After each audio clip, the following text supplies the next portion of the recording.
बर्बाद कर देबू। कमल ये गोरी तू करबू हो शादी, तोहरो जवानी अब होता बर्बादी। हो गई उमर खेले वाला झूमर, मर्द का चाही जवार वाला रे। सुनो सबका से बड़ रंगदार वाला रे, लइका तो चाहे बिहार वाला रे। सबका से बड़ रंगदार वाला रे, लइका तो चाहे बिहार वाला रे। बुझले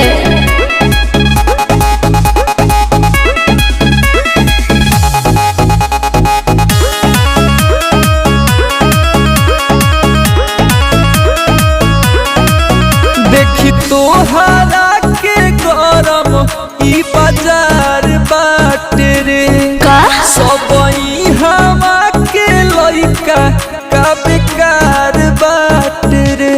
लेके घूमे रोजे थार, रहने कबे बाहर।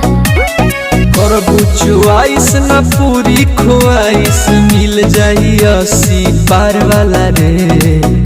सुनो सबका से बड़ रंगदार वाला रे, लइका तो चाहे बिहार वाला रे। सबका से बड़ रंगदार वाला रे, लइका तो चाहे बिहार वाला रे। बुझले